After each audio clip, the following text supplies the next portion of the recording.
육대장. 신선한 양지, 건강한 대파, 오래 끓인 사골 육수. 육개장 한 그릇에 온 힘을 다하니까 건강하다.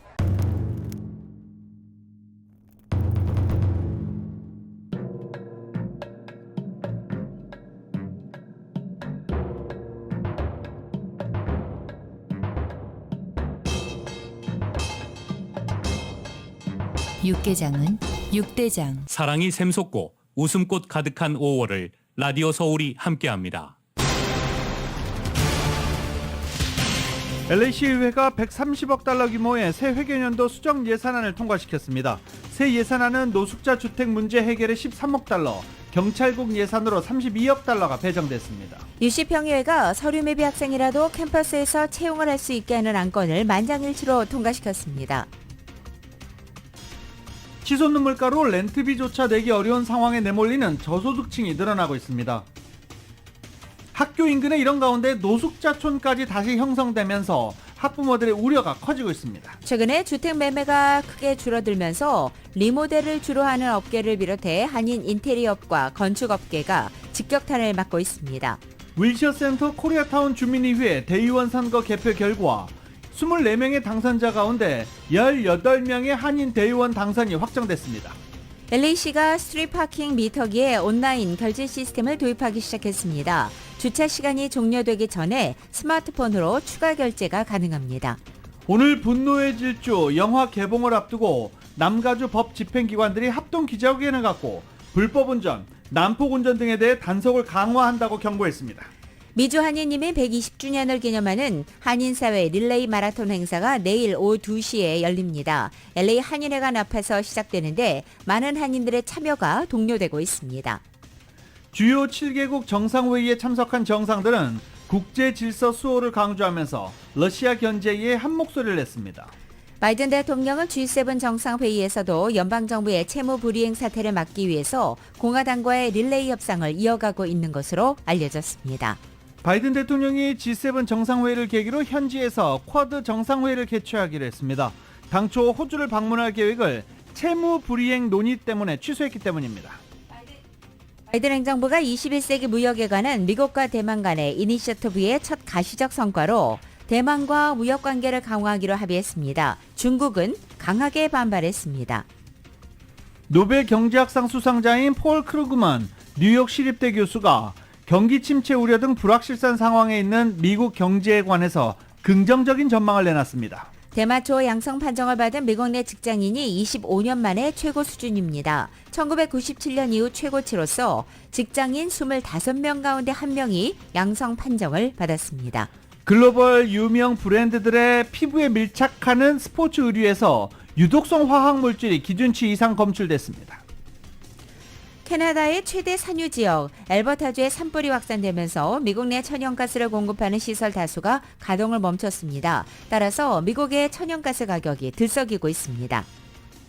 일본이 해양 방류 방침을 밝힌 후쿠시마 원전 오염수의 안전성 검증을 위해 구성된 한국정보 시찰단의 구체적인 일정이 확정됐습니다. 국민의힘은 김남국 의원의 거액 가상자산 보유 논란과 관련해 지난 대선 때 자금 세탁 시도 의혹까지 제기하면서 코인게이트라며 강공을 이어가고 있습니다. LA 레이커스가 서부주 결승 2차전에서도 덴버에게 103대 108로 패하면서 2연패를 당했습니다.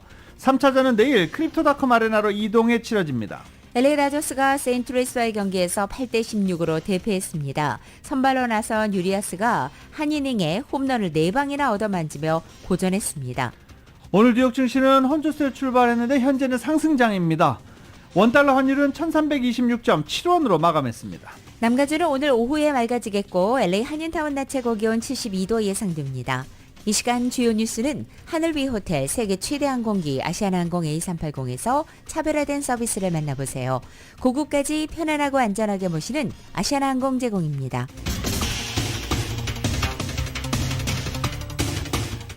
여러분 안녕하십니까? 김윤정입니다. 안녕하십니까? 유지승입니다. 2023년 5월 19일 금요일 라디오 서울 모닝 뉴스 2부입니다.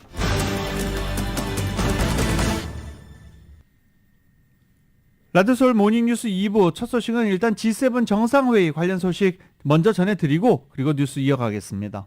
히로시마 G7 정상회의에 참석한 정상들은 국제 질서 수호를 강조하면서 러시아 견제에 한 목소리를 냈습니다. 이런 가운데 젤렌스키 우크라이나 대통령도 이번 G7 정상회의에 직접 참석할 가능성에 무게가 실리고 있어 논의에 급물살을 탈 것으로 보입니다. YTN입니다. G7 정상들은 히로시마 평화기념공원 내 원폭 자료관을 찾으며 첫 공식 일정을 시작했습니다. G7 정상이 함께 모여 원폭 자료관을 방문한 것은 이번이 처음입니다. 이후 G7 정상들은 핵 군축과 러시아 제재 등을 중심으로 한 우크라이나 정세를 집중 논의했습니다. 기시다 총리는 이번 정상회의를 통해 G7 국가들의 단합된 목소리를 강조했습니다. 이런 가운데 애초 온라인으로 G7 정상회의 참석 예정이었던 볼로디미르 젤렌스키 우크라이나 대통령이 히로시마를 직접 방문할 가능성에 무게가 실리고 있습니다. 젤렌스키 대통령이 대면으로 참석하게 되면 서방 국가의 지원을 촉구할 것으로 보입니다. 다만 일본 정부는 공식 기자회견에서 젤렌스키 대통령은 온라인 참석이라며 기존 입장을 재확인했습니다. 이와 관련해 미 정부 고위 당국자는 러시아에서 취재진에게 모든 G7 국가가 러시아에 대한 새로운 제재와 수출 통제를 준비하고 있다고 밝혔습니다. 이 당국자에 따르면 러시아와 다른 국가 내 70개 기업이 미국 수출이 금지되고 개인과 기업 등에 대한 제재 300건이 부과될 전망입니다. 이번 G7 정상회의를 통한 대러 전선이 더욱 선명해질 것으로 보이는 가운데 젤렌스키 대통령의 대면 참석까지 확정되면 러시아 제재와 우크라이나 지원 논의는 더욱 급물살을 탈 것으로 보입니다. 도쿄에서 YTN 김세호입니다. 러시아와 싸우고 있는 우크라이나가 가장 필요로 하고도 원하는 무기가 바로 최신식인 전투기입니다. 미국은 그동안 전투기 지원에 회의적인 반응을 보여왔는데 그 입장을 바꿔서 F-16 지원을 허용할 수 있다는 보도가 나와서 현재 관심이 쏠리고 있습니다. YTN입니다. 러시아와의 힘겨운 전쟁이 1년을 넘긴 시점, 젤렌스키 우크라이나 대통령은 발트의 친구 나라 라트비아의 레비치 대통령을 만나 전투기 지원을 호소했습니다. 유럽 주요 정상들이 한자리에 모인 데서도 젤렌스키의 노력은 계속됐습니다. We also need modern fighter jets, without which no air defense system will be perfect. 폴란드와 슬로바키아가 이미 구형 미그-29를 일부 지원했지만 우크라이나가 간절히 원하는 건 최신식 전투기, 콕 집어서 미국의 F-16입니다. 러시아 공습에 맞서기 위해선 고성능 레이더와 최신 미사일이 장착된 F-16이 반드시 필요하다는 겁니다. 하지만 그동안 미국은 F-16 지원에 회의적인 입장을 취해 애를 태웠습니다. 그런데 최근 분위기가 바뀌었습니다. CNN은 미국 정부가 유럽 동맹국들이 F-16을 우크라이나에 재수출하는 방안을 승인할 것으로 전망된다고 보도했습니다. 미국이 직접 지원하진 않지만 유럽 동맹국들이 지원하는 건 허용하겠다는 얘기입니다. 이미 유럽 각국은 연합체를 만들어 미국의 승인을 기다리며 차근차근 준비를 해둔 상태입니다. Now, it is not a straightforward thing, as Vladimir and I have been discussing, to build up that fighter combat aircraft capability. It's not just the provision of planes, it's also the training of pilots and all the logistics that go alongside that. 최근 영국에서 지원받은 장거리 미사일에 이어 미국의 F-16까지 손에 넣게 될 경우 그간 열세를 면치 못해온 우크라이나 공군력 강화에 큰 보탬이 될 것이라는 관측이 나오고 있습니다. YTN 황보현입니다. 러시아 침공으로 시작된 우크라이나 전쟁의 양상이 동결 분쟁으로 전환될 가능성에 대비하고 있다라는 보도가 나왔습니다. 동결 분쟁이란 군사적 대치 상황이 지속되지만 교전은 중단된 상태로 평화협정 체결 등으로 전쟁이 종식된 그런 평화 상태와는 구분됩니다. 6.25 전쟁 이후에 한반도를 비롯해 이스라엘과 시리아 국경지대의 골란고원, 인도, 파키스탄, 중국 접경지인 카슈미르 지역 등이 이렇게 동결 분쟁 지역으로 꼽힙니다. 우크라이나 전쟁 역시 어느 한쪽이 압도적으로 승리하기가 어려워 교착이 장기화할 가능성이 큰 만큼 한반도식 정전협정으로 총탄이 교전이 중단될 가능성이 거론된 것으로 예상되고 있습니다. 바이든 행정부의 우크라이나 사태 논의 상황에 정통한 한 당국자는 폴리티코와의 인터뷰에서 장기 계획을 수립하고 있다며 동결된 형태일 수도 해빙된 상태일 수도 있을 것이다 라고 말했습니다. 바이든 행정부는 지난 수개월간 긴급한 단기 현안 위주로 대응할 수밖에 없었지만 이제는 장기 계획 수립에 관심을 기울이는 상황이라고 당국자는 전한 것입니다. 하지만 미국 당국자들은 현재 이런 논의는 초기 검토 단계에 불과하다며 확대 해석을 경계하고 있습니다. 현재로서는 동결 분쟁에 대비할 것을 제안하는 것만으로도 우크라이나 측의 사기가 꺾일 수 있는 만큼 당국자들이 공개적으로 언급하기에는 지나치게 민감한 사항이기 때문으로 풀이됩니다. 중국이 G7 개최를 의식한 듯이 중앙아시아 5개 나라를 초청해서 황제 의전을 베풀었습니다. G7을 배타적인 파벌이라고 욕하면서도 정말 거울처럼 똑같이 세력을 결집하는 중력 외교전을 펼친 것입니다. YTN의 보도입니다. 중국 시진핑 주석이 중앙아시아 스탄 5개국 정상을 실크로드의 출발점 시안으로 초청했습니다. 히로시마 G7 정상회의에 맞서 황제 의전을 베풀며 5조 원에 달하는 통큰 선물도 약속했습니다. 스탄 5국은 타이완 통일 등 중국의 핵심 이익을 지지한다고 입을 모으며 화답했습니다. 중국 외교부 대변인은 이번 회의 성과를 묻는 신화사 기자의 질문에 장장 2,500자에 달하는 찬사를 쏟아냈습니다. 시 주석의 기조연설과 맞먹는 분량입니다. 중국 관영 매체들은 자국을 견제하는 G7 정상회의를 후쿠시마 오염수에 비유하며 깎아내렸습니다.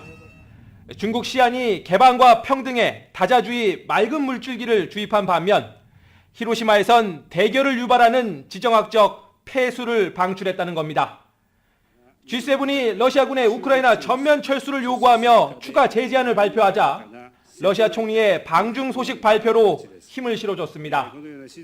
또 중국 평화중재특사의 EU 본부 방문 계획을 추가로 전하며 서방 세계의 균열을 파고들었습니다. 중국은 G7이 자국을 적대시하는 배타적 파벌을 이뤘다고 욕하면서도 거울처럼 똑같지만 정반대인 또 다른 세력화를 도모하고 있습니다. 베이징에서 YTN 강정규입니다. 미국이 지난해 바이든 행정부가 내놓은 21세기 무역에 관한 미 대만 이니셔티브 첫 가시적인 성과로 대만과 무역 관계를 강화하기로 합의했습니다. 캐서린 타이 무역대표부 대표는 관세 절차 간소화, 규제 개선, 물류 시간 단축을 통해서 형식주의를 일소하고 국경 절차를 원활하게 해 적은 비용으로도 미국 기업들이 대만 시장에 빠르게 접근할 수 있게 될 것으로 기대한다라고 설명하기도 했습니다. 앞으로도 협상을 계속해 21세기 경제적 도전에 맞설 튼튼하고 높은 수준의 무역 협정을 끌어낼 것이라고 강조했습니다. 미국은 인도태평양 13개 국가가 참여하는 인도태평양 경제 프레임워크에서 제외된 대만과 21세기 무역에 관한 이 이니셔티브를 통해 별도 채널을 구축해 경제 분야 협력 방안을 모색하고 있는 중입니다. 미국은 이를 통해 돈 세탁과 내부 고발자 보호 강화, 외국 관리의 입국 거부 등 문제에 대해서도 논의하고 있는 것으로 알려지고 있습니다. 중국은 이 이니셔티브 발표되자마자 대만과 관계를 공식화하려는 어떤 움직임도 대만을 둘러싼 불편한 현상에 대한 도전이라고 경고했습니다. 미국과 중국의 상무 통상장관이 다음 주 워싱턴 DC에서 회동을 하고 양국 간의 통상 현안을 논의한다는 계획입니다. 류펑류 주미 중국 대사관 대변인이 어제 온라인 브리핑에서 이같이 확인하고 중국은 미국과 모든 수준에서의 소통에 열려 있다고 밝혔습니다. 반도체 수출 통제를 비롯해서 이미 예고된 투자 제한 등의 민감한 현안이 산적된 상황에서 이번 회담을 통해 미중 양국이 갈등 관리를 위한 안정적인 소통선을 마련할지 세계가 주목하고 있습니다. 중국을 부상하는 도전이자 최대 전략적인 경쟁자로 설정한 조 바이든 행정부는 출범 이후 중국과 긴장 관계를 이어왔습니다.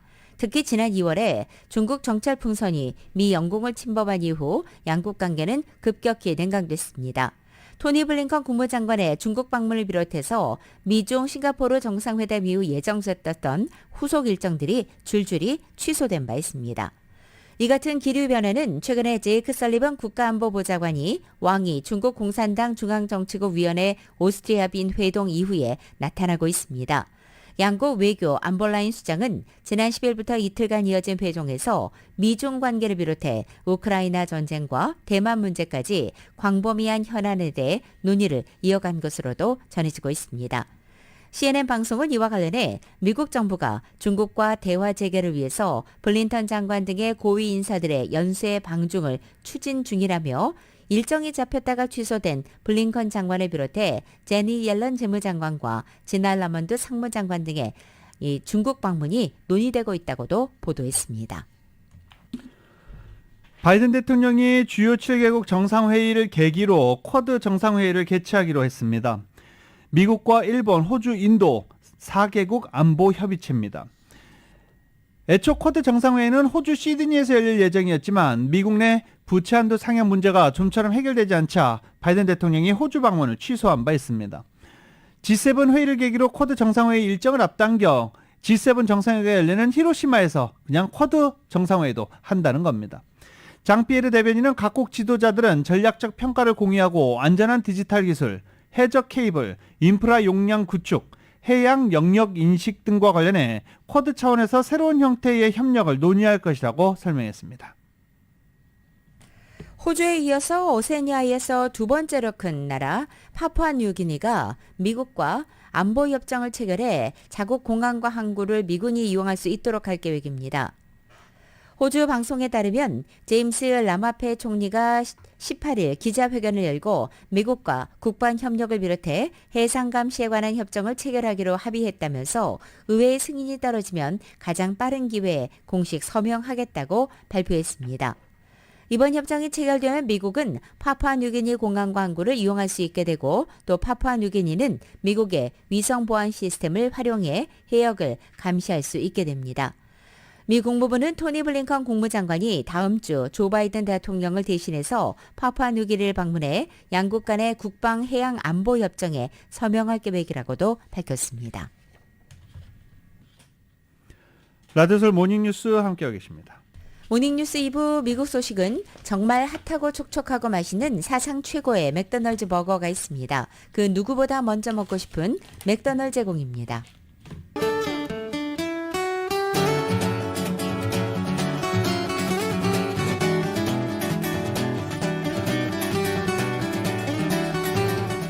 5월 19일 금요일 남가주의 날씨입니다. 오늘 아침 출근길도 남가주 지역 역시 안개와 구름으로 흐리게 시작하고 있습니다. 오늘은 점심시간 이후부터 점차 맑아지겠고 낮 기온 어제와 비슷합니다.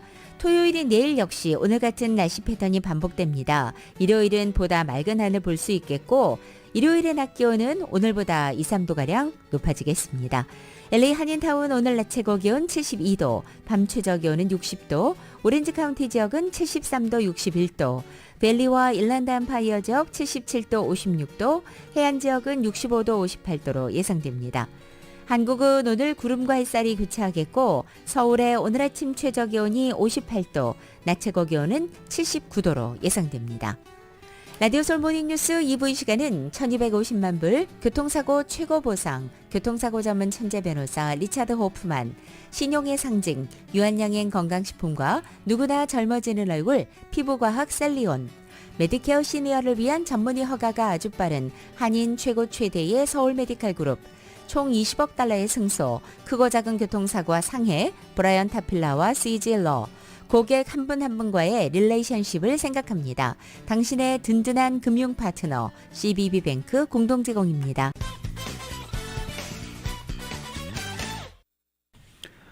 라디오솔 모닝뉴스 함께하고 계십니다. LA시의회가 130억 달러에 달하는 캐런 베스 LA시장의 2023-24 회계연도 예산 개정안을 승인했습니다. 표결을 통해 찬성 13, 반대 1로 베스 시장이 제출한 회계연도 예산 개정안을 통과시킨 것입니다. 이 예산안은 오는 7월 1일부터 적용됩니다. LA시의회 예산 재정 및 혁신위원회의 폴 크레코리안 위원장은 성명을 통해 예산안의 투명성과 책임을 보장하는 예산 개정안을 공식 승인한다라고 어제 밝혔습니다. 이 130억 달러 예산안은 지난해 예산 규모보다 11%가 늘어난 것입니다. 캐런 베스 시장은 지난달 시정연설에서 노숙자 문제 해결, 경찰력 강화, 비무장 대응 확대, 소방관 채용 확대, 지역사회 안전국 투자, 기후변화 대처, 파톨 수리, 동물보호 서비스 등의 현안을 언급하며 개선을 강조했습니다. 해당 예산안은 LA시 주택 확대 및 노숙자 프로그램에 13억 달러, 경찰력 강화를 위한 32억 달러 예산이 포함되어 있습니다. 이 노숙자 문제 해결은 캐런 베스 시장의 최우선 과제로 꼽는 현안인데 예산안 중 2억 5천만 달러는 거리 노숙자를 호텔, 모텔로 이주시키는 프로그램 인사이드 세이프에 투입됩니다. 현재까지 해당 프로그램을 통해 1,000여 명 이상의 노숙자들이 인사이드 세이프 혜택을 본 것으로 나타나고 있는데 LA 카운티에 있는 노숙자가 6만여 명이 넘습니다. 캐런 베스 시장이 당선된 지 6개월이 지났습니다. 1,000명 노숙자를 쉘터로 보냈다고 자화자찬할 일은 아니죠. 그러면서 돈은 5천만 달러 이상을 사용하고 있습니다. 잘 들여다보고 잘 실천해야 됩니다. 캐런 베스 시장은 또 LAPD 채용 장벽을 철폐해 경관 채용을 늘리겠다고 밝히면서 올해 안으로 LAPD 경관 수를 9,500명까지 늘리겠다고 발표했는데 이번 예산안에 따라 LAPD 경찰 인력이 대폭 증원될 수 있을지는 주목되고 있습니다. 지원자가 많이 줄어들었기 때문입니다. 헐리우드의 블록버스터 영화인 분노의 질주, 이 개봉에 맞춰서 남가주 법 집행기관들이 불법 레이싱 단속 강화에 나섭니다. 캘리포니아 고속도로 순찰대 CHP와 LA 경찰국 LAPD 그리고 LA 카운티 셰프 당국이 어제 베벌리 그로브 멜로즈 애비뉴에서 합동 기자회견을 열었습니다. 영화 분노의 질주 10을 모방하는 불법 레이싱이나 드리프팅에 대해 경고한 것입니다. 영화 분노의 질주는 2001년 1편이 개봉된 뒤에 20년 넘게 시리즈를 이어오면서 다양한 자동차 경주와 액션으로 큰 인기를 끌고 있는 영화입니다. 이런 가운데 오늘 전국에서 개봉하는 10번째 작품은 이미 박스오피스 상위권을 차지했습니다. 영화적인 설정과 현실은 전혀 다르지만 분노의 질주 시리즈가 인기를 얻으면서 일반인 사이에서도 이 위험천만한 자동차 경주 장면을 따라오는 부작용이 일어나자 시리즈가 개봉할 때마다 당국이 긴장을 하고 있는 것입니다. 마이클 모어 LAPD 국장은 분노의 질주 시리즈 인기가 치솟으면서 영화 속 장면을 흉내내려는 카피캣에게 영향을 줄 것으로 보인다며 영화는 그저 환상일 뿐 주행 장면을 따라하는 것은 매우 위험하다고 강조했습니다. 법 집행 당국은 불법 레이싱이나 드리프트 적발 시에 운전자에게 벌금을 부과하고 차량을 압류한다고 경고했습니다. 또 운전 중 사망 사고를 유발할 경우에는 형사 처벌도 각오해야 합니다. 오래간만에 친구를 만나서 식사를 하고 커피를 한잔 먹고 뭐 이러는 도중에 나 잠깐 돈 넣으러 갔다 와야 돼 하면서 나갔다 오는 경우 상당히 많죠. 미터기에 파킹을 했을 때 이런 문제가 자주 발생합니다. LA시가 결국 스트릿 파킹 미터기에 온라인 결제 시스템을 도입하고 있는 것으로 나타났습니다. 이에 따라 미터기 종료 시간 전에 돈을 넣기 위해서 이렇게 약속 도중에 나가거나 회의 도중에 뛰쳐나가는 일, 이런 불편함 해소될 것으로 보입니다. LA시 교통국은 2024년 말까지 시 전역 미터기를 스마트 미터기로 전환할 계획이며 현재 LA시 전역 36,000개 주차 미터기 중 3분의 1 이상이 모바일 결제가 가능한 스마트 미터기로 전환이 됐습니다. 시 교통국은 특히 주차 수요가 높은 지역, 베니스비치와 헐리우드 등 관광 명소 지역에 스마트 미터기를 우선 설치했다라고 밝혔습니다. 좀 늦었죠? 파사데나나 이 오렌지 카운티 일부 대도시 지역에는 이미 스마트 미터기가 돼 있는 상태입니다. LA시가 좀 늦었습니다. LA시 교통국에 따르면 아직 LA 한인타운에 설치된 스마트기는 없지만 다운타운에서 스마트 미터기를 서서히 설치해 나가고 있다라고 설명했습니다. 서류 미비 학생이 UC 캠퍼스에서 취업할 수 있는 길이 열리게 됐습니다. UC 평의사회는 어제 열린 이사회를 통해서 합법적인 체류 신분이 없는 학생이라도 캠퍼스에서 채용할 수 있게 하는 안건을 만장일치로 통과시켰습니다. UC의 이번 조치로 어린 시절 부모를 따라 미국에 불법 입국한 후에 체류 신분이 없어 취업 기회를 제대로 갖지 못하고 불안정하게 살고 있는 수천 명의 불법 청년들에게 일자리가 생길 가능성이 커진 것입니다. 하지만 공립학교 채용 규정이 연방법에 해당하는 만큼 앞으로 그 실행까지는 상당한 시간이 걸릴 것으로 보입니다. 실제로 어제 UC는 이번 조치가 논란 가능성이 큰 만큼 워킹 그룹을 구성해서 법적인 문제를 검토하고 오는 11월까지 관련 계획안을 제출받기로 했습니다. UC는 그동안 1986년도에 제정된 연방법에 따라서 서류 미비자들의 채용을 금지해왔습니다. 올 들어 남가주 주택 매매가 줄어들면서 덩달아 리모델링 수요도 줄었습니다. 한인 인테리어 업계가 주춤하다고 합니다. 이은 기자가 보도합니다. 높은 모기지자율과 주택매물 부족 등으로 주택매매 건수가 줄어들면서 남가주 한인 건설업계도 일감이 줄면서 일감이 몰리던 코로나 팬데믹 때와는 대조적인 분위기입니다. 코로나 팬데믹 또한 재택근무가 늘고 주택가격이 치솟으면서 남가주에서 한인 홈 오너들의 리모델링 수요가 폭등해 한인 공사업체들이 눈코 뜰 새 없이 바빴지만 올 들어 눈에 띄게 주택매매가 줄어들고 주택가격까지 소폭 하락하면서 홈 오너들의 리모델링 열기가 식어가고 있는 데 따른 것입니다. 리모델링의 경우 통상적으로 봄철인 3월에서 가을인 10월 사이 건기에 공사가 몰리기 때문에 지금이 한창 공사 피크 시즌인데 올 봄은 평년과는 달리 리모델링 공사가 줄어들었다고 업계 관계자들은 입을 모았습니다. 코로나 팬데믹이 한창일 때는 재택근무가 늘어난 데다 코로나 팬데믹 지원금이 쏟아질 때라 여윳돈이 생긴 한인 홈 오너들이 공사 가격이 높아도 아랑곳 없이 너도 나도 집을 손을 보면서 당시에는 화장실과 키친 리모델링 수요가 기록적으로 높았었습니다. 하지만 지금은 그때와 비교해 리모델링 공사 비용이 그리 높지 않은 상황인데도 불구하고 한인들이 선뜻 리모델링 공사에 들어가기를 주저하는 분위기입니다. 고암건설의 김춘식 대표입니다. 한인 커뮤니티 쪽에서 보면은 이렇게 요즘에 몇 년 동안 잘 없었어요. 없어요. 이렇게 보면은. 왜냐면은 팬데믹 지나면서 자재값이나 뭐 인건비가 워낙 오르고 그래가지고, 뭐 작은 콘도나 아파트가 개인적으로 개발하는 거는 쉽게 말해서 계산이 안 맞아요. 계산해 보면은 힘들어요. 하기가 힘들어요. 그리고 한인타운 이런 데도 개인적으로 하시는 분들 별로 없어요. 이렇게 보면은. 주택매매가 줄면서 자연스레 주택매매 시 발생하는 셀러나 바이어 측의 리모델링 수요가 줄어든 데다 인플레이션으로 최근 경기 침체 우려가 커지면서 현재 살고 있는 주택을 돈을 들여 업그레이드하려는 홈 오너들도 줄어든 상황입니다. 이러다 보니 공사업체 측에서는 리모델링용 공사자재가 소진이 안 돼 자재가 쌓여있는 데다 공사업체 측에서는 손님이 줄어 수입보다는 지출이 더 많아지는 상황이다 보니 직원을 감원하고 나서는 등 최대한 지출을 줄이는 데 집중하는 상황이라고 전했습니다. 뭐 인플로이들을 많이 줄이고 막 그러잖아요. 미리미리 회사 인플로이라든지 사이즈를 줄일 건 줄여놓고 해야지 그냥 있으면은 비용이나 이런 걸 감당하기 어려워서 갑자기 힘들 수가 있죠. 뭐 인플로이 이런 것도 조금 시간이 걸리니까 좀 줄이고 비용도 줄이고 이런 거를 지금 생각하시는 분들이 많이 있죠. 경험 있는 분들은 빨리빨리 그걸 대체하지 않으면은 힘들어지니까요. 예. 주택 리모델링 수요가 줄어들면서 소규모 리모델링 업체 외에도 규모가 큰 건설업계까지 영향이 미치고 있는 상황입니다. 라디오 서울 뉴스 이은입니다. 최근 남가주의 저소득층 주민들의 주택난 문제가 심화되고 있습니다. 헐리우드 학교 근처에 노숙자촌이 형성돼서 학생들의 안전 문제에 대한 부모들의 근심이 커지고 있습니다.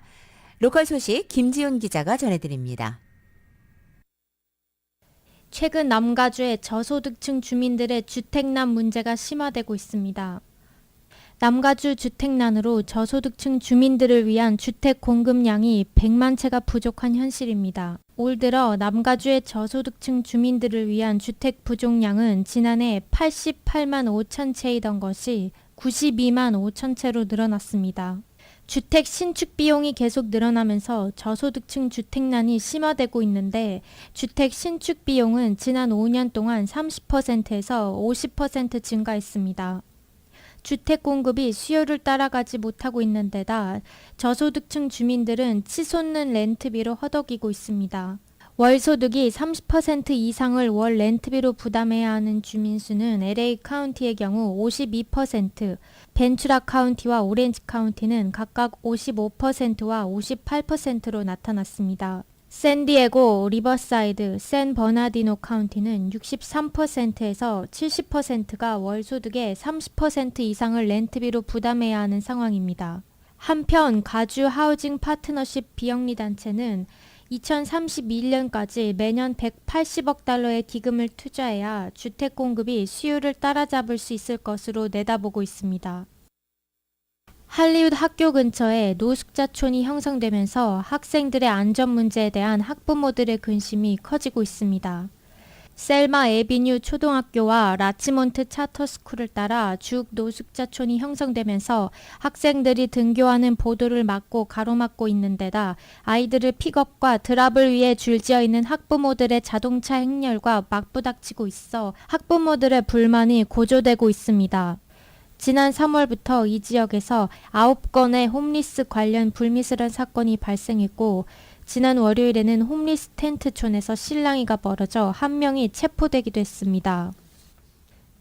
영화 분노의 질주 최신작인 패스트 X 개봉을 앞두고 LA 지역 치안 당국이 합동으로 18일 불법 스트릿 레이싱에 대해 경고했습니다. 영화 분노의 질주 최신작인 패스트 X가 15일 개봉하는 가운데 가주 하이웨이 패트롤 LA 경찰국 LA 카운티 셰리프국은 개봉 전날인 18일 베버리 그로브에서 기자회견을 갖고 불법 스트릿 레이싱에 대한 경고를 했습니다. 최근 LA 일원에 불법 스트릿 레이싱이 기승을 부리면서 굉음과 교통방해는 물론이고 심지어는 보행자들이 레이싱을 펼치는 차량에 치여 숨지는 사건까지 잇따르면서 큰 문제가 되고 있습니다. 분노의 질주 촬영장으로 유명한 한인타운 인근 엔젤리노 하이츠 지역을 비롯해 LA 일원 도처에 수시로 불법 레이싱이 잇따라 경찰의 관련 단속이 강화되고 있습니다. 라디오 서울 뉴스 김지윤입니다. 미주 한인 이민 120주년을 기념하는 LA 한인사회 릴레이 마라톤 행사가 내일 열립니다. 이번 이민 120주년 기념 마라톤은 내일 오후 2시 마라톤인데 오후 2시에 합니다. 시간 잘 참고하시기 바랍니다. 내일 오후 2시 LA 한인회관을 집결지로 합니다. 참가자들에게는 라면, 물병, 가방, 티셔츠, 메달 등이 증정될 예정입니다. 참가자들은 약 3.5마일의 한인타운 구간과 약 1마일의 우정의 종각 구간에서 마라톤에 참여하면 됩니다. 마라톤 코스는 우선 LA 한인회관을 출발해 로즈데일 공원묘지까지 이동해 이곳에서 헌화를 한 뒤 그리고 대한인 국민의 기념회관으로 다시 출발합니다.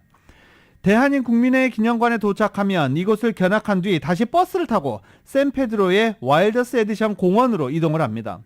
이 공원에서 다시 출발해 우정의 종각까지 약 1마일을 달리면 마라톤을 마치게 됩니다. 재밌는 코스죠. 네, 이렇게 또 이 LA에 있는 한인 관련 장소들을 하나씩 견학해 볼 수 있는 그 좋은 코스인 것 같습니다. 결승점인 우정의 종각에서는 한국 전통의 북춤 축하 공연, 타종식, 평화의 비둘기 날리기, 마라톤 행사 폐회식이 함께 진행될 예정입니다. 참가 신청은 온라인으로 할 수 있고요. 온라인 접속이 어려운 분들은 한인회로 전화하거나 한인회를 방문해서 나 내일 갈게 이렇게 신청하셔도 됩니다. 한인회 전화번호는 323-732-0192 323-732-0192번입니다. 한인회 측은 선물 준비와 원활한 행사 진행을 위해서 사전 참가 신청 꼭 부탁드린다라고 전했습니다. 4.19 혁명과 동학 농민혁명 관련 기록물들이 유네스코 세계기록유산에 등재됐습니다. 한국 민주주의 발전에 큰 획을 그은 역사적 사건들이 세계적으로도 그 중요성을 인정받은 것입니다. KBS의 보도입니다. 1960년 3.15 부정선거. 이후 경남 마산 앞바다에 떠오른 고교생 김주열 군의 시신. 국민들의 분노는 폭발했고 4.19 혁명으로 이어졌습니다. 구원하는 대통령 사임할 것이며 이승만 대통령의 하야를 불러온 이 혁명의 기록 1019점이 유네스코 세계기록유산으로 등재됐습니다. 부패한 권력에 맨몸으로 맞서 민주주의를 지켜낸 그 숭고한 가치를 세계가 인정한 겁니다. 돈 300냥이면 살 묘책이 있어서 급히 사람을 보내니 어머님 불효한 자식을 살려주십시오. 동학 농민군 한달문이 수감 중에 부모님께 쓴 편지를 비롯해 동학 농민혁명의 지도자 전봉준의 재판 기록인 전봉준 공초 등 모두 185점의 기록물도 세계 기록유산이 됐습니다.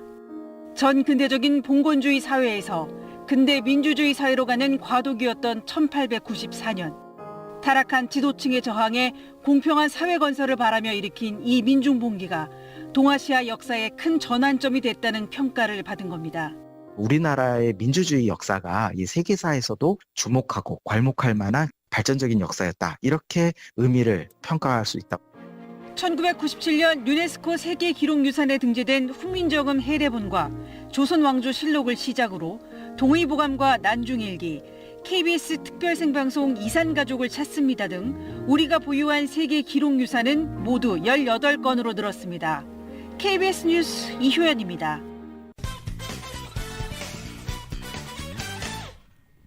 라디오서울 모닝뉴스 함께하고 계십니다. 바이든 대통령이 G7 정상회의 참석차 일본을 방문 중이지만 백악관과 공화당의 릴레이 협상은 일본에서도 이어지고 있습니다. 협상이 진행된 이후로 점심도 시작에 들어가는 장면도 포착되고 있습니다. 카말라 해리스 부통령은 민주당과 화상회의에서 협상 실패로 인한 디폴트는 경기 침체로 이어진다라고 재차 경고하기도 했습니다. 레이널 브레이너드 국가경제위원회 위원장은 바이든 정부의 목표는 메카시 의장팀과 합리적인 초당적인 예산 합의를 위해 노력하는 것이다 라고 말했습니다. 그러면서 대국민 의료 서비스를 약화하는 공화당의 어떠한 제안에도 동의하지 말 것을 백악관 협상팀이 지시받았다라고도 전했습니다. 현대차와 기아차가 지난해 미국에서 도난당하는 경우가 많았습니다. 소비자들이 차량 결함 때문이라면서 집단 소송을 냈고 한국 돈 2,700억 원가량의 최종 합의를 했습니다. YTN입니다. 지난해 미국 소셜미디어에서는 현대차와 기아차를 훔치는 게 놀이처럼 번졌습니다. 이 차량들에는 엔진 이모빌라이저가 장착돼 있지 않아 너무 쉽게 절도놀이의 표적이 됐습니다. What this was for?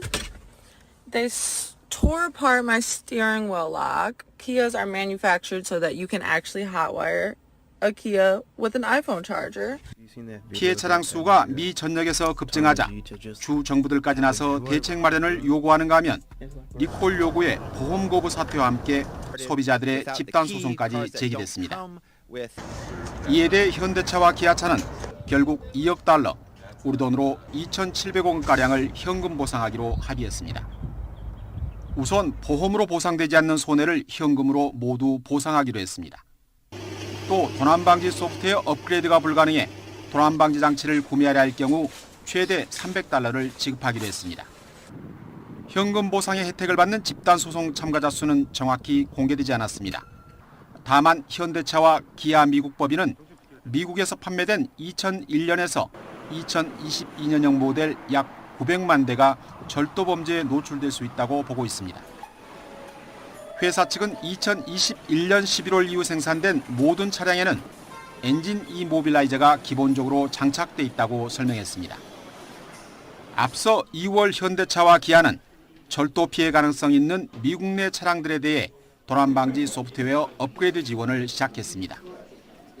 회사 측은 현재까지 해당 차량 대부분의 차주에게 소프트웨어 업그레이드 내용을 안내했으며 이달 말까지 통보를 마칠 계획이라고 밝혔습니다.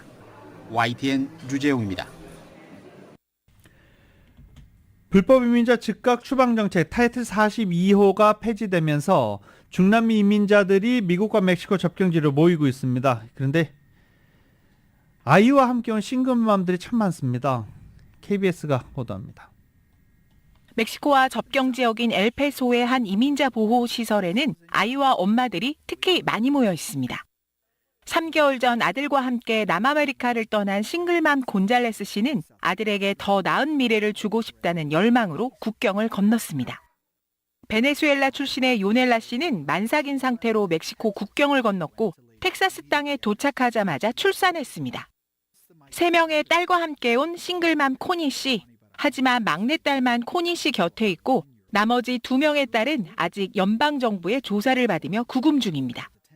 We left Honduras together, and that's how we must remain until God allows. A parent will do anything to see their children safe. 이민자 보호시설은 자칫 절망적인 공간이 될 수도 있지만 엄마들은 자식을 위해서 아메리칸 드림을 꿈꾸며 오늘도 버티고 있습니다. 캐나다 최대 산유 지역으로 알려져 있는 엘버타주의 산불이 확산되면서 미국의 천연가스 가격을 밀어올리고 있습니다. 엘버타주가 지난 6일 산불 비상사태를 선언한 이후에 무려 22%가 급등한 상태입니다. 봄철에 난방 수요가 줄었는데도 불구하고 천연가스 가격이 이렇게 크게 오른 것은 미국에 가스를 공급하는 캐나다 엘버타주의 석유 가스 시설 중 다수가 산불로 가동을 멈췄기 때문입니다. 엘버타주에는 어제 현재 모두 92곳에서 산불이 발생하면서 주민 10,000명이 대피한 상태입니다. 이번 산불로 감산된 석유와 가스 공급량은 캐나다 전체 하루 생산량의 3.7%에 해당합니다. 라디오서울 모닝뉴스 함께하고 계십니다.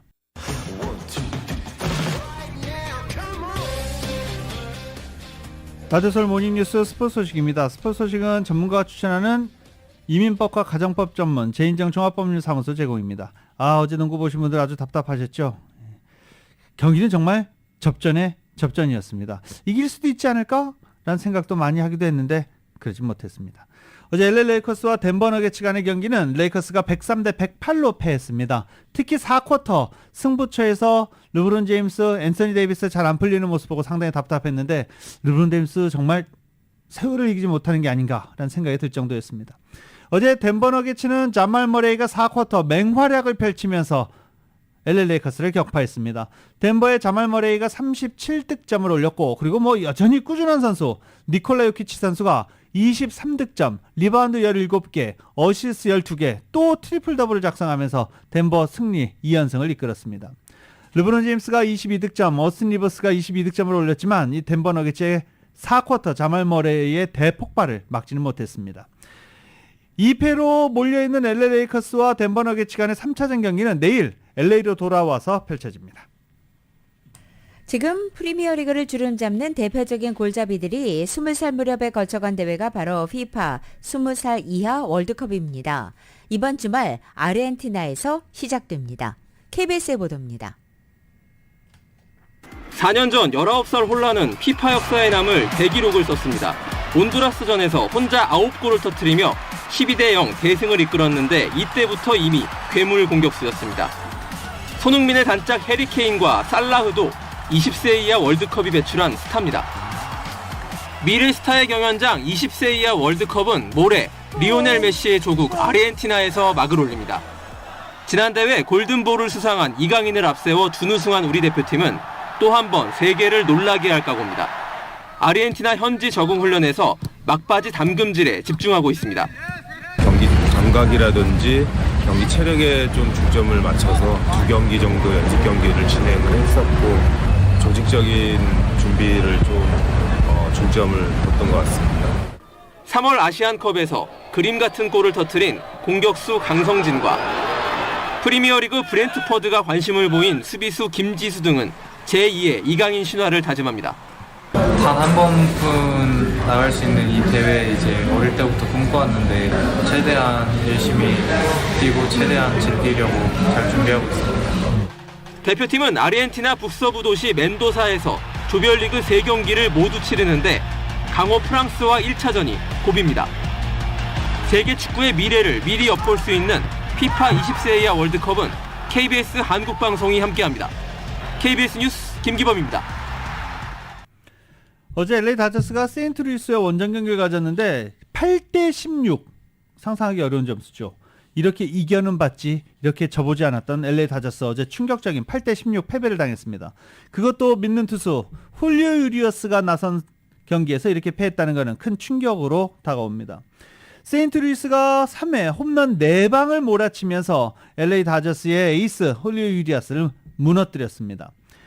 악몽은 3회인데요. 윌슨 컨테라레스가 유리아스를 상대로 역전 3런 홈런을 터뜨리면서 분위기를 가져갔습니다. 그러자 유리아스는 일단 홈런을 맞았지만 마음을 가다듬고 놀란 아레나도를 잡아냈습니다. 하지만 그 이후에 백투백투백 홈런 3연속 홈런을 얻어맞으면서 패전 투수가 됐습니다. 결국 다저스는 8대 16으로 패했습니다. 9대 8까지 추격을 했었거든요. 9대 8까지 추격을 했는데 세인트루이스가 8회에만 또 7득점을 올리면서 다저스를 완전히 셧다운 시켜버렸습니다. 훌리오 유리아스 올 시즌이 끝나면 자유계약 선수가 됩니다. 그런데 지금 5승 4패 평균 자책점이 4.39 올 시즌 초반이긴 합니다만 홈런을 너무 많이 맞고 있는 것 자유계약 시장에서 안 좋은 영향을 미칠 것으로 보입니다. 유로파리그에서는 스페인의 세비야가 연장 승부 끝에 유벤투스를 꺾고 통상 7번째 대회 결승에 진출했습니다. KBS입니다. 세비야는 유벤투스 두산 블라우비치에게 선제골을 내주며 끌려갔는데요. 그러나 5분 만에 수소의 환상적인 중거리 슛으로 동점을 만들었습니다. 치열한 승부는 결국 연장으로 이어졌는데요. 결승골은 손흥민의 전동요인 라멜라와 힐이 합작했습니다. 힐이 올린 크로스, 라멜라가 머리로 해결했습니다. 유로파의 제왕 세비야, 통산 7번째 결승전에 오른 가운데 이제 레버쿠젠을 꺾고 올라온 모리뉴 감독의 AS 로마와 통산 7번째 우승컵을 놓고 격돌하게 됐습니다. 저희 라디오솔 모닝뉴스 시간에 스포츠 소식 전해드리는 시간이 상당히 짧죠. 네, 저희도 뭐 아쉽습니다. 전해드릴 뉴스가 많다 보니까 스포츠 시간이 상대적으로 좀 짧아지고 있습니다. 이 보다 자세한 스포츠 소식 그리고 분석 그리고 뒷이야기 이런 것들은 매주 토요일 오후 6시 15분부터 방송되는 유지승의 주간 스포츠를 통해서 모두 다 즐겁게 청취해 주시기 바랍니다.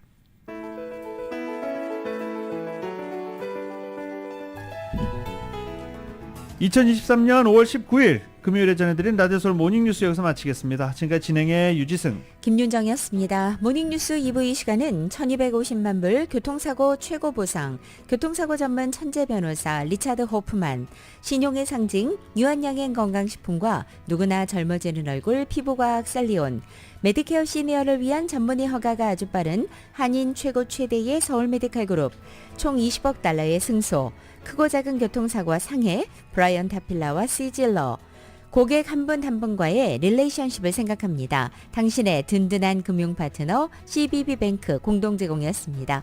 잠시 후 9시에는 강혜신의 오늘의 미국이 방송됩니다. 함께해 주신 여러분 고맙습니다.